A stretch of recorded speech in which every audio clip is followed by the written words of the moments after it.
Welcome back, everybody, to the Nerdcore Podcast, a podcast where reviews movies and talks that nerd shit. This is episode 605, and it is your review of Shame. Steve McQueen's Shame. Shame, Not shame, Shame. shame, Shame. shame, Shame. shame. Not to be confused with Ingmar Bergman's Shame. We're talking about Steve McQueen's Shame today. Or Game of Thrones shame. Yeah. There's a lot of shames. There's a lot of shame. Yeah. There's also Shameless. Indeed. As always, it is the Nerd Chicane here to host the show. Lots of our wonderful co-host Brad Young Yoda.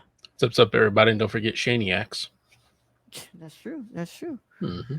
Yep. Not bright. I'm sorry. Nice and early for our patrons at the beautiful hour of 10:24 Central Standard Time and 8:24 Pacific Time for Brad.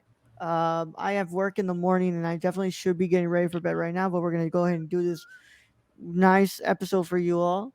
But of course, Sucks to suck. no.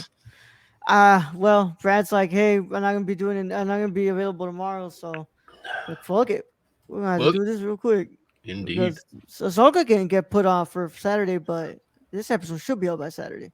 So, yeah. Uh, as always, but it's early and live for patrons at the $1 tier at patreon.com/nerdcore. You can go ahead and check that out for early access to these episodes of the Nerd Core, and they're live, and you can interact with us. Plus, I know that some of y'all won't be able to interact with us right now because it is really late. So, fully understandable, fully understandable. But before we get into the episode, Brad, how are you doing today? Doing all right, Ro. So nothing much to say. Nothing to report. No, another day, another set of insecure people to manage. Brad, we're not on Patreon. Well, we are live on Patreon early, Brad, but we're not on Patreon. I don't care. They know it. I know it. They know I know it. Brad's like, they don't even know how to operate a fucking Zoom meeting. You think they're gonna be able to find this podcast?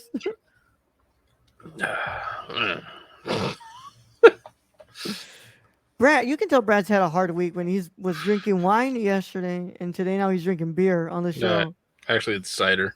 It's So, well, pineapple cider. I don't know. I picked up for Brenda. She likes the shit. He goes, Brad's just like, I'm getting fucking tired of this. The good thing is that today's your Friday, right? Yeah, today's Friday. Oh, so that's why you're up late. You're like, yeah. I can go to bed a little late tonight. Yeah. I might watch Ahsoka tonight. I don't know. Brad's like, yeah, fuck it. I don't know. Brad's in a fucking type of mood this week, huh? It's been one of those days. Just one of those days. Days when you don't want to wake up. Oh my god, man. Well, I just went to work today, Brad. That's all I had to. What's it called? Report back, and sadly, I definitely had one of those days too. I didn't get the job I interviewed for, so I'm sorry, bro. Yeah, yeah. Well, it's back to the drawing board, and then of course we were told the terrible news that Bray Wyatt passed away today, and it's not been a good day. It's not been a good day. It has not been a good day, man. So, yeah, it's rough out there, y'all. I am glad I bought one of his shirts when I did, though. Yeah. Well, I don't know if you might want to buy another one now, Brad, but all the proceeds from the merch and stuff will be given to his family, to his wife and kids. Yeah. Yeah. I wish I had some money to throw down on that, but I'm about to pay rent next week. But yeah. Yeah, I was like, yeah, that's really good that they're doing that for him and for his family, for the family, because he's leaving like 4 kids, bro. Yeah. Oh man, but yeah, it's a shock. What a shock, man. When I got the news, I was like, what? There's not fucking possible. And I went ahead and I looked at WWE's account, and they're like, yep, it's true. Life is so fragile, man. Yeah. Life is so fragile. But of course, today we're going to be talking about Shame. Imagine if I had to, cut to a fucking ad on that, huh? Today we're going to be talking about Shame. And yeah, we're just continuing on with just a bunch of movies that we want, just stuff that we want to get to. So we're just fucking around until we get to next month, bro. That's all we're doing here. Yeah. Pretty much. Yeah. That's all I've been doing. Yeah, and I promise you, I didn't what's it called? I didn't want to pick the two erotic movies. What's it called? I just happened to pick two erotic movies this month. Um, and this one was a lot more erotic than the last one. So way more erotic than the last one. But yeah, A let's little bit. get into this, Brad. You ready for this? Yeah, I'll get off this. Just seeing the store. Yeah. Oh, it's all good, man. I still gotta I gotta let them know that this is their one. This is if they haven't watched if you haven't watched Shame, you want to get out of here. Once again, this is Steve McQueen's Shame, released in 2011. Not that Steve McQueen. If you're thinking of that Steve McQueen, like I thought of that Steve McQueen. No, no, no. I'm talking about British director Steve McQueen. Yeah, Sure. not the actor that raced cars. No, I'm so sorry, y'all. Sir Steve Rodney McQueen, bro. That is Sir Steve Rodney McQueen. Yeah. Um, yeah, so if you haven't watched that movie, go ahead and get out of here if you care about spoilers. But if you don't care about spoilers or you've already seen the film, go ahead and stay. Either way, how it goes, this is your one and only spoiler warning. And it is, in effect, in a 5, 4, 3, 2, 1. Yo, I can hear it now. Yes. Man. Shame Shame. is a Shame. Sorry. 2011 British erotic psychological drama film set in New York, directed by Steve McQueen, co-written by Steve McQueen and Abby Morgan, and starring Michael Fassbender and Carey Mulligan as grown siblings. It was co-produced by Film 4 and Seesaw Films. The film's explicit scenes reflecting the protagonist's sexual addiction resulted in a rating of NC-17 in the United States. You don't fucking say. Shame was released in the United Kingdom on January 13, 2012. It received generally positive reviews with praise for Fassbender's and Mulligan's performances, realistic depiction of sexual addiction, and direction. Cinematography is done by Sean Bobbitt, who has also done a lot of the films from Steve McQueen, including Hunger, 12 Years a Slave, and Widows. It's edited by Joel Walker, who also has edited a couple of films from Sir Steve McQueen. Music is done by Harry Escott, and it sits at an hour and 51 minutes. Ooh. No, 41 minutes. I'm sorry, an hour and 41 minutes. And on a budget of $6.5 million, Brad, this made $20.4 million at the box office. Fucking For success. NC-17, That that's is that's kind of crazy. incredible. Did this get That's released in actually theaters? incredible. Actually, Bro, what? Did this get a fucking did this get a, like a theatrical release and shit? it says this film explicit scenes reflecting the protagonist's sexual addiction resulted in rating NC-17 in the United States. Yeah. I don't even. Was it released in the U.S.? It just says the U.K. Shame was released in the UK of January 12th, 20, after the limited release screening in the US that commenced on December 2nd, 2011. Fox Searchlight Pictures paid around $400,000 to acquire the United States distribution rights of Shame. So this thing didn't really get a wide release No, either. bro, that's fucking wild. So is this also home video release numbers? Released on Blu-ray and DVD in April 2012. Mm. That is nuts, bro. Hey, congrats to them, bro. For an NC-17 movie to make that much, Yeah, that's pretty impressive. that's really impressive, man. Mm-hmm. Well, what what are your initial thoughts on Shame? There's so much penis. This man likes to make me watch movies with so much penis. And, you know, first time I've seen one. Actually, no, we actually no, because previously we saw one peeing on something. He was peeing on a clock radio. Yeah, Although that might have been my choice, so I'm gonna walk that one back. you also played a video game where you were choosing to just pee the whole time. This is true. Was I drunk? I might have been drunk. Um, honestly, pretty good movie. Honestly, like pretty yeah, cinematography wise, visual wise, even story wise. Music was pretty good. The only issue I had with this is it did start to lag for me a little bit. about the time they had his sisters singing. And that fucking singing scene was a whole like 5 to 10 minutes, and Yeah, it lagged right there for me, and it never quite recovered. Like it was still good in places, but it had that issue right there. yeah. Um. Other than Also, that, it was pretty good to me. damn, bro, you didn't tell me this shit. That shit said there will be blood. Review in progress, bro. Well, Not maybe. shame. Well, what the fuck am I? I'm not reading down there. You asked me a question. I'm reading the Wikipedia. Damn. Well, so I had long been recommended this film for a while. A lot of people who know me know how what my tastes lie in and where what I'm incredibly interested when it comes to film and what you know. Let's be honest. If I do my masters, I think my thesis is probably going to be on the erotic. Erotic thriller. Yeah, and the decline of the erotic thriller in the United States. But you The know, decline of the erotic thriller and the rise of Christianity. yeah, yeah. A thesis by Raul Alejandro Mendoza. That's Yeah, how that goes. yeah. But yeah, I was recommended this movie. And they were like, dude, it's so good that like its depiction of sex addiction is so good. Which, to be honest, man, I think this movie is to say that it's about sex addiction is sex addiction is kind of surface Mm, level to me. that's yeah, because there's more trauma built into this. Yeah, A lot yeah, more that weird.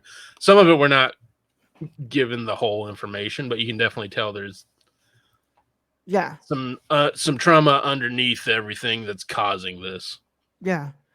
But I thought movie was incredible. I was locked in from the beginning that we started this film, and we go to his work, and we see that he's with his friends, and they're all trying to like what's it called go and pick up girls, and they're all just kind of like failing at it, and he's the one Can I who's just like, say his boss was a total fucking nerd. yeah, that's douchebag, bro. But like you can see that like we're introduced to fucking Michael Fassbender's character who is incredible in this film, and we see like okay, he likes to fuck prostitutes, he watches pornography at work, lots of porn at work, a lot that got his what's it called a computer A what's it called virus. virus. He masturbates multiple times a day. Got a shit ton of porn at home, or Yeah, did. a lot of sex toys and a lot of stuff, and it all just like and we're introduced to his character, and we're all just like kind of on this journey of this man who is like hiding so much about himself, and he's so afraid of being vulnerable about what is causing him all this pain because he's like deep down, and I know that it's in the title, it's like he's ashamed, he has so much shame about of who he is. Yeah, and it goes. I mean, it goes pretty deep. It shows how it affects his whole family life, where he pushes most people away. It shows how he can't have a relationship. His longest relationship was apparently 4 months, which, if anyone knows, it's not very not long at all. not very long. Yeah. That's a Um. middle school relationship, bro. I mean, I that's a mean high the school relationship. yeah, if that.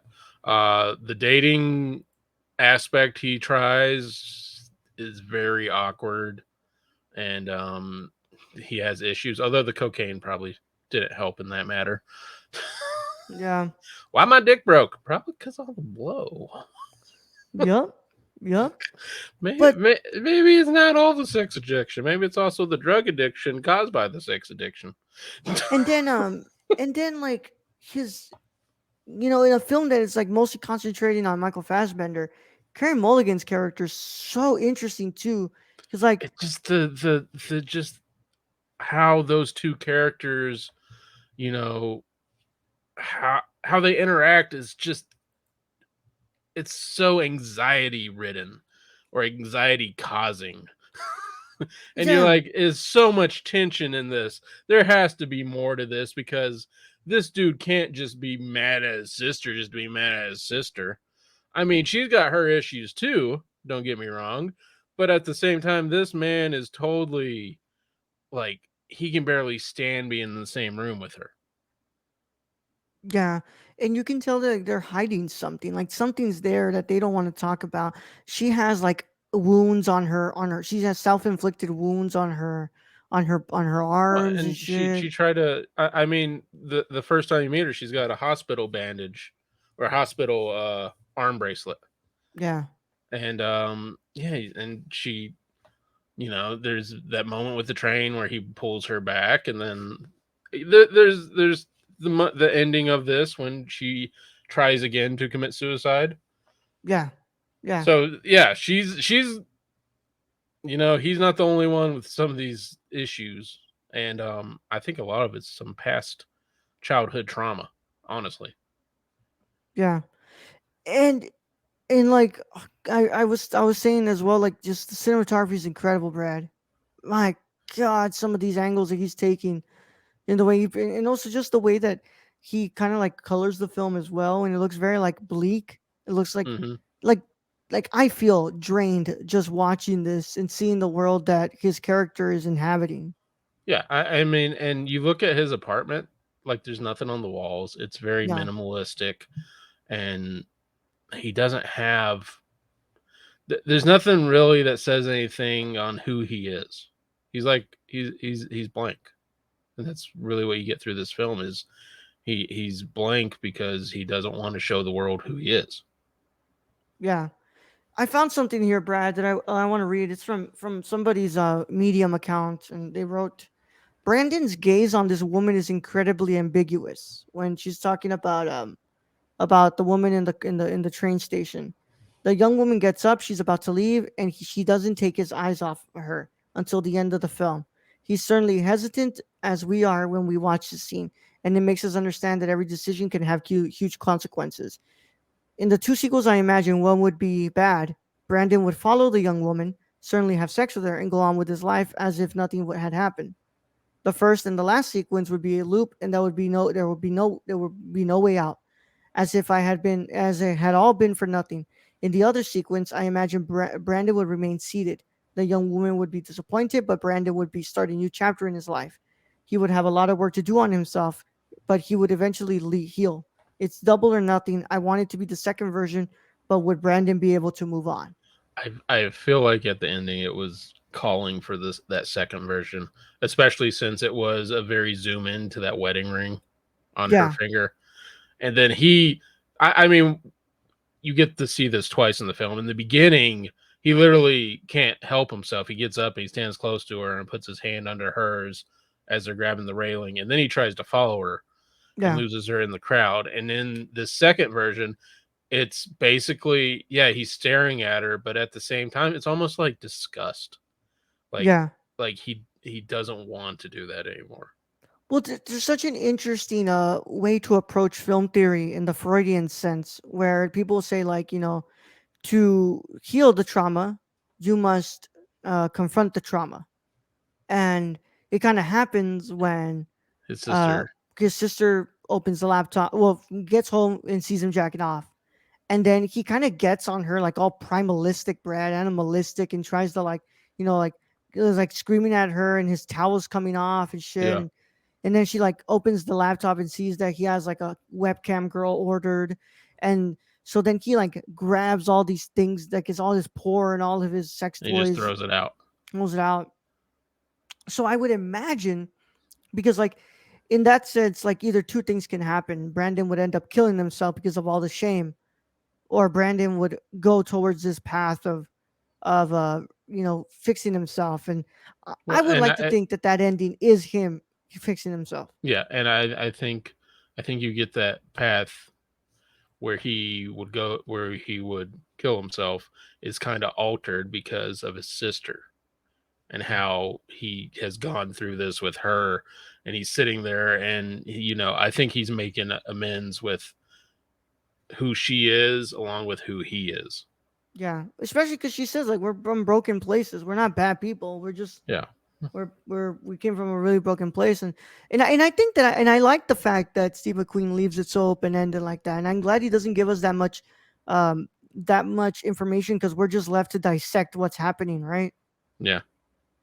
Because like my God, that those final 15 minutes where he's having the threesome and he's going into the gay bar, like it's the most animalistic he's ever acted in this whole film. And And you can tell like when he's with the women, he tries to be this rough person who can what's it called who's like supposed to like be this man that he's imagining himself to be. And when he goes into the gay bar, he's like letting himself be taken by these men, and he's like allowing himself to be what's it called to be the receiver instead, and he gets to be a little more vulnerable, and he gets to be a little more sensual. But from that, he gets out and goes straight to a threesome Yeah, with because two he's women. ashamed. He's Yeah. ashamed. He's ashamed. He's ashamed that he confronts the fact that he likes men. Like a part of me when I got to that point, Brad, I thought that the whole thing was like, oh, he's ashamed of being gay. That's why Mhm. he has so much sex, is because he doesn't want to, you know, what's it called, be comfortable with the fact that he's gay. But then he goes to have that threesome, and I'm like, no, I think it's an amalgamation of a lot of different things. Yeah. Like he's I ashamed, like well, low. it's definitely a sex addiction thrown in there for Yeah, sure. yeah. Like, And I honestly, and I think a lot of that has he was trying to get into that one club, and they were like, "Not today, bro." we know you in here a lot. Yeah, and so I think that's why I went over to the other club. Yeah, yeah. And we kind of agreed off air. We were like, I think he's also kind of harboring sexual feelings for his sister. That I mean, you don't interact with so much anger towards someone like that unless there is tension caused by something. Well, his anger that she slept with with his boss, Yeah, and then when she tries to get in bed with him, he's like really angry, telling her to get the fuck yeah, out of his room. and I can kind of get the boss thing. Like, that makes life really difficult if shit goes sideways for you. Yeah, I'm just saying. But yeah, the when she comes in and she's like, "I'm cold," and she like tries to cuddle, and he's just like, "No." So that's what that in my mind there's like some past trauma there where with him and his sister that he doesn't really confront until she's laying in that hospital bed. yeah. But God, man, what a great movie that Steve McQueen crafts here, man. It's definitely up there with one of my favorites from him. I still think that Widows is my favorite movie he's made. I haven't watched all of the Small Axe films, but I did watch Mangrove, and I thought Mangrove was fucking beautiful. It was great. So this is just another one of those movies. Is near perfect to me. I agree with you, Brad. I think that the second act is a little draggy. I I think, I mean the yeah, the first act is good until you get to her singing part, and it just is way too long in that single part, and then the rest of it kind of ends up dragging behind it. yeah, It's not horrible, but it's definitely that one scene kind of throws off the momentum they had from the beginning. yeah. Oh man, Brad. But what are your you have anything left before you go into the final verdict? Um, I'm trying to figure out how many times I saw this man's penis. It had to be up there like 7 or 8. So I think we're gonna get 8 dick pics out of 10.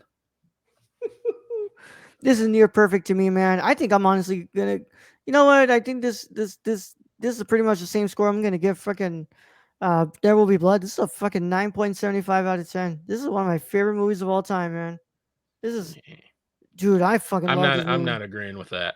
This is your cup of tea. This is not my cup of tea. You're just Like mad There that Will Be Blood is fucking perfect in my eyes, and this again, it has that whole fucking scene where it's just slow, and then it lags the whole way behind. This is not near that's perfect my to me. one gripe in this movie. Yeah, That's you my can't call one. There Will Be Blood perfect. I mean, like, Yeah, bro. I'm sorry, I man. don't Hey, know. it's just my opinion, bro. Yeah, Yeah, it's just my opinion, man. I mean, Don't argue with me. Argue with your mama. I don't need to argue with my mama. I feel like if I just threw porn up there, you'd be like 10 out of 10 on that. Fuck you, Brad. Fuck you, Brad.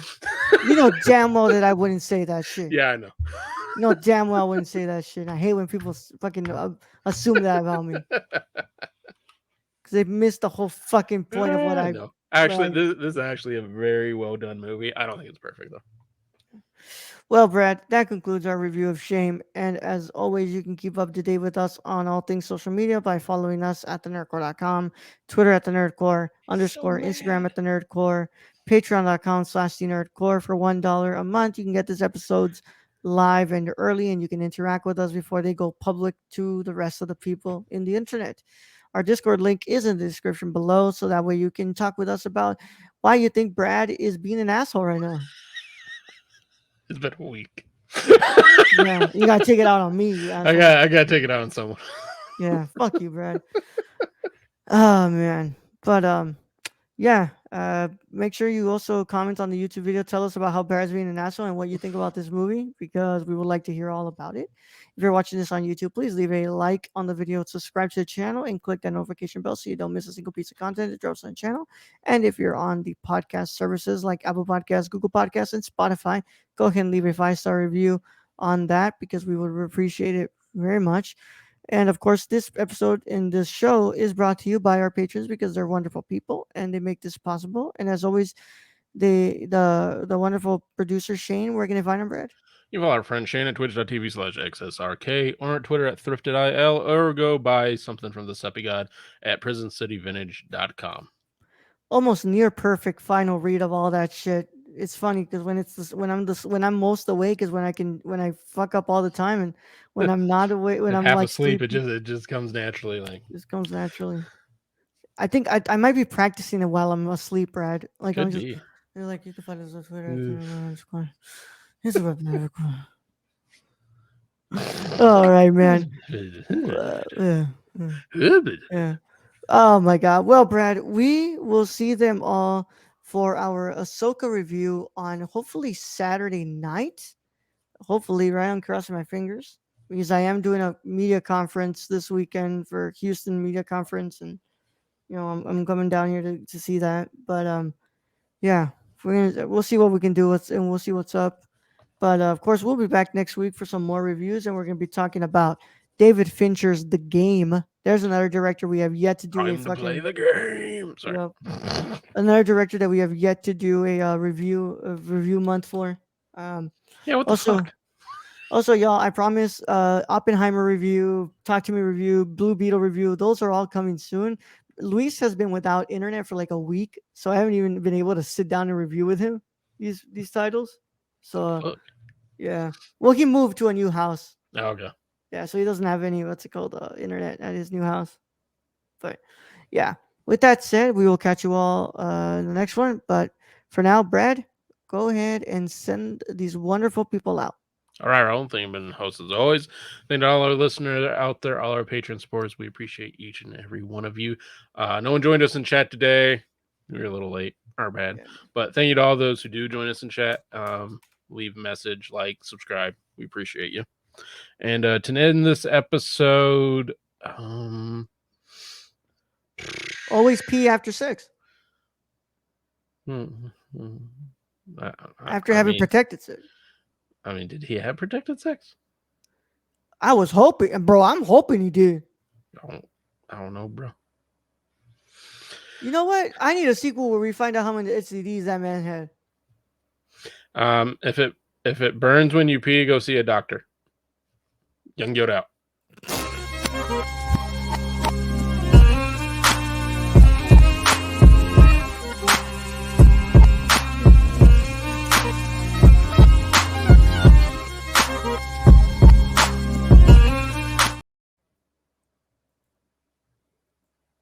Penicillin.